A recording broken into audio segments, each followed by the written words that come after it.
प्रधानमंत्री नरेंद्र मोदी मुंबई में India मैरीटाइम्स week 2025 के दौरान बुधवार को मैरीटाइम्स लीडर कॉन्क्लेव में पीएम मोदी ने कहा है कि जब वैश्विक समुद्र में उथल-पुथल होती है तो दुनिया स्थिर प्रकाश स्तंभ की तलाश करती है। भारत पूरी तरह से ऐसे प्रकाश स्तंभ की भूमिका निभा रहा है। पीएम मोदी ने कहा है कि देश की समृद्धि और व्यापक पहल व्यापक दृष्टिकोण का हिस्सा है। देश के बंदरगाह अब विकासशील देशों में सबसे कुशल बंदरगाहों में शामिल है। प्रधानमंत्री ने आगे कहा है कि कई मायनों में विकसित देशों में भी बेहतर प्रदर्शन कर रहा है भारत। पीएम मोदी ने कहा है कि एक समय भारत जहाज निर्माण का वैश्विक केंद्र था, अब फिर हम इस क्षेत्र में नई ऊंचाई हासिल करने के लिए तेजी से आगे बढ़ रहे हैं।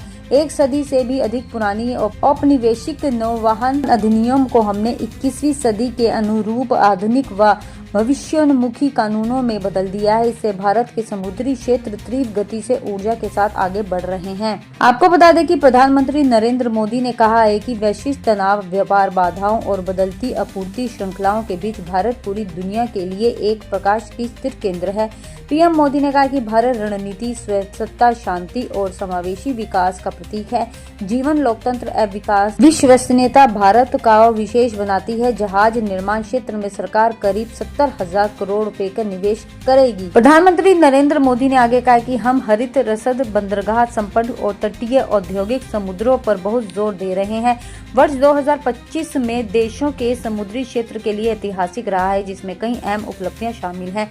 भारत का पहला गहरे पानी वाला अंतर्राष्ट्रीय शिपमेट हब विंजिम बंदरगाह इसी वर्ष चालू हुआ है। हाल ही में इस बंदरगाह पर पहुंचे दुनिया के सबसे बड़े कंटेनर पोत ने अपनी वैश्विक क्षमता का प्रदर्शन भी किया।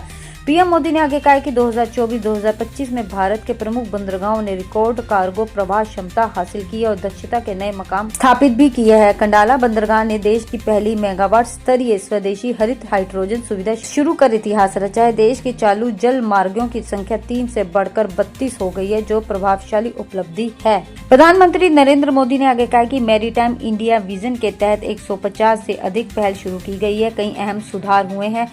प्रमुख बंदरगाहों की क्षमता दोगुनी हुई है। टर्न अराउंड समय भी खाली कमी आई है। क्रूज पर्यटन ने तेजी पकड़ी है। अंतर्देशीय जल मार्गों में खासी वृद्धि हुई है। माल ढुलाई में 700% से ज्यादा वृद्धि हुई है।